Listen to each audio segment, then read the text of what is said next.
Olá, a graça e a paz de Cristo Jesus. Na Bíblia, nós encontramos mulheres incríveis cujas histórias de fé e coragem e amor transformaram o curso da história.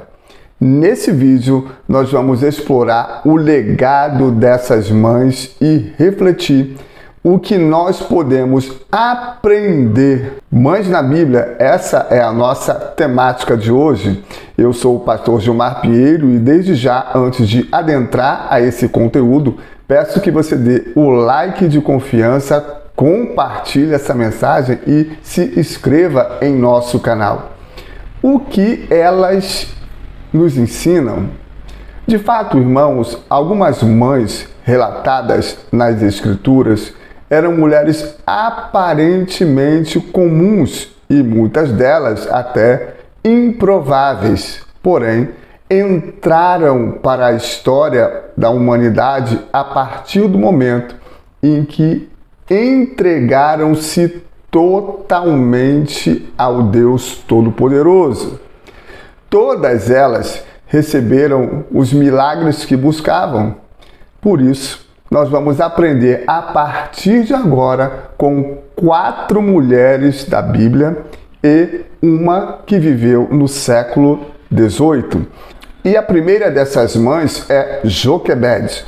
Ela pertencia à tribo de Levi e era mãe de Arão, Miriam e Moisés.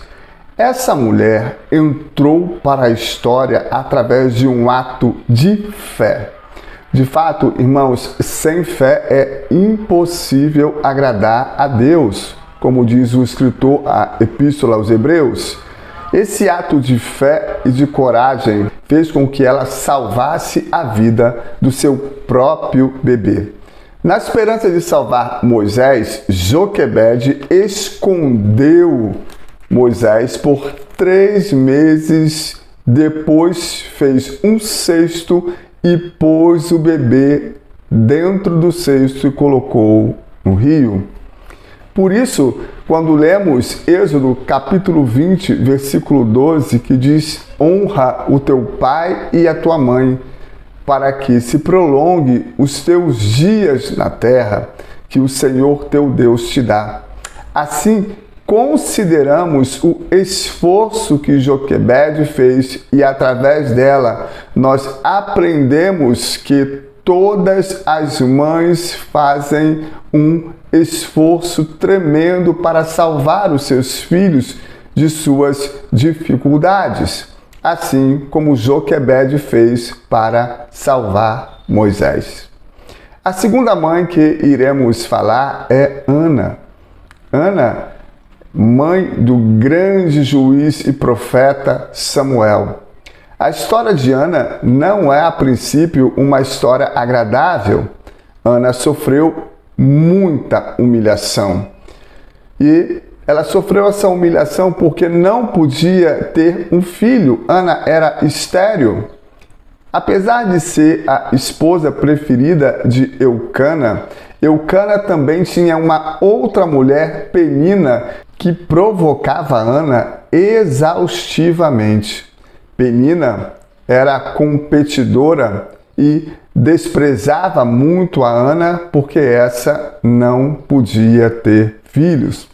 Uma mulher na antiguidade, nos tempos bíblicos, era mal vista por não conseguir conceber. A esterilidade era vista como uma maldição. Olha o que o salmista diz no Salmo 127, versículo 3. Eis que os filhos são herança do Senhor e o fruto do ventre o seu galardão. Portanto, uma mulher sem filhos era tida como amaldiçoada. Era comparada de fato a um galho seco. No entanto, Ana, apesar da pouca força, apesar de tantas afrontas, apesar de tanto desprezo, ela anualmente ia a Siló orar, se consagrar e buscar o seu milagre através da perseverança em oração. E ela fez um voto com o Senhor: se ela tivesse um filho, ela depois dele desmamado, o consagraria a Deus.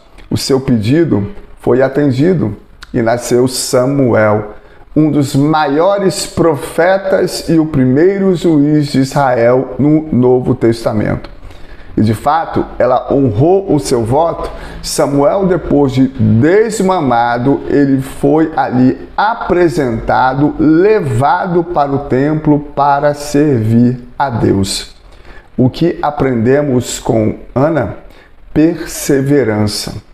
Perseverar em oração.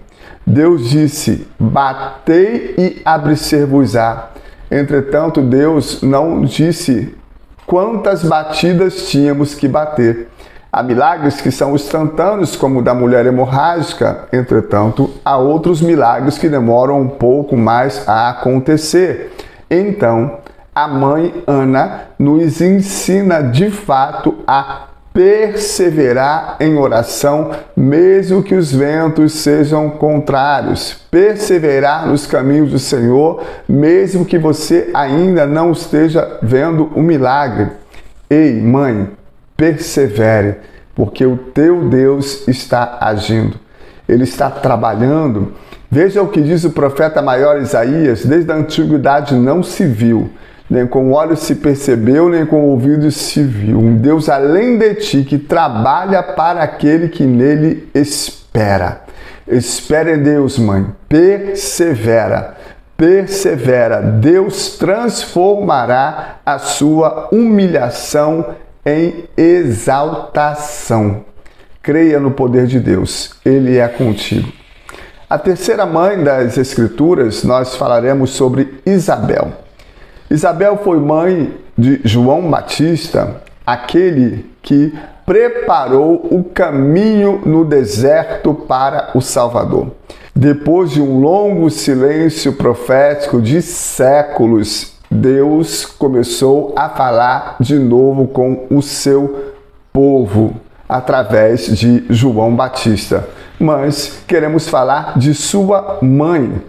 Ela era uma mulher idosa, casada com o sacerdote Zacarias. A Bíblia descreve Isabel como uma pessoa justa, irrepreensível, de bom testemunho, piedosa e com um grande zelo pela obra de Deus e pela sua casa. Apesar de não ter gerado filho cedo, ela não era uma mulher amargurada. Nós não lemos, não vimos e também não temos conhecimento de uma amargura em seu coração, de uma revolta contra Deus por não ter permitido o ventre dela gerar. Muito pelo contrário, ela servia a Deus com dedicação, servia a Deus com zelo, servia a Deus com temor e com submissão à sua vontade. Então, Isabel é o exemplo de mãe que educa os filhos para Deus, pois em sua própria vida ela cumpre aquilo que está escrito em Provérbios capítulo 1, versículo 8 e 9.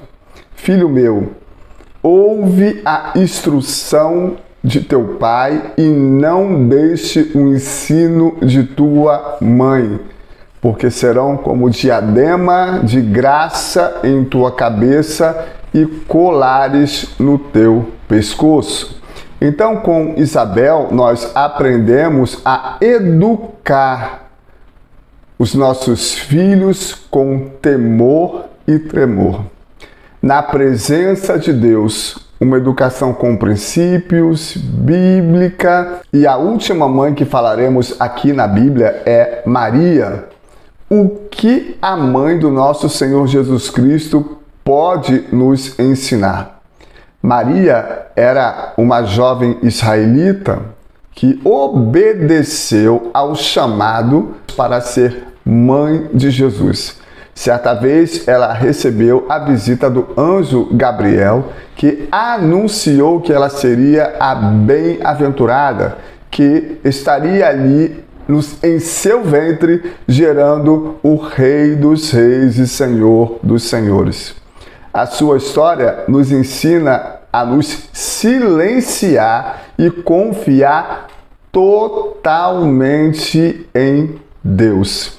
Às vezes olhamos para as circunstâncias, vemos os nossos filhos e precisamos de fato confiar totalmente em Deus, porque Ele tem planos bem maiores e bem melhores para nós. O profeta maior Jeremias vai dizer, capítulo 29, versículo 11: Eu é que sei que pensamentos que tenho sobre vós, diz o Senhor, pensamentos de paz e não de mal, para vos dar o fim que desejais.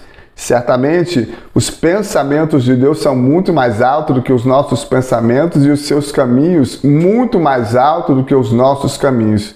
Confie totalmente em Deus. As circunstâncias extraordinárias de sua gravidez nos faz refletir e muito quão grande foi o desafio dessa mãe. Por quê? Ela ainda não era casada com José. Precisava confiar que Deus estava no controle de fato de sua vida. E como ela diria a José o que tinha acontecido? Como enfrentaria a sociedade da época? De fato, meus irmãos, essas histórias de Joquebede, Ana, Isabel e Maria têm princípios maravilhosos a nos ensinar. E a última mulher que não está na Bíblia, mas eu gostaria de inseri-la nessa meditação, é Susana Wesley. Susana Wesley foi mãe de John Wesley e Charles Wesley. No século XVII e no século XVIII, toda a Europa era varrida e influenciada por um movimento iluminista. E aí veio um grande esfriamento na igreja. Susana Wesley teve 19 filhos. Susana Wesley passou a alfabetizar, a educar os seus filhos com a Bíblia. E apesar de ter uma vida intensa, cheia de afazeres, com 19 filhos para cuidar, ela diariamente retirava 1 hora para orar pelos seus filhos. O resultado disso é que no século XVIII surgiu um dos maiores avivalistas da Inglaterra, John Wesley, e seu irmão, um dos maiores músicos do século XVIII da Inglaterra. Isso nos desperta muito para oração. Susana Wesley jamais abriu mão da oração. Nunca deixe de orar pelos seus filhos e creia no poder de Deus. Talvez as circunstâncias sugerem o pior. Continue orando pelos seus filhos. Quanto mais eu oro, mais a coisa piora. Continue orando pelos seus filhos, porque certamente, mãe, Deus honrará as suas lágrimas e as suas orações. Gostou desse conteúdo? Não deixe de se inscrever, não deixe de compartilhar, não deixe de curtir. Um grande abraço e até o próximo vídeo, em nome de Jesus.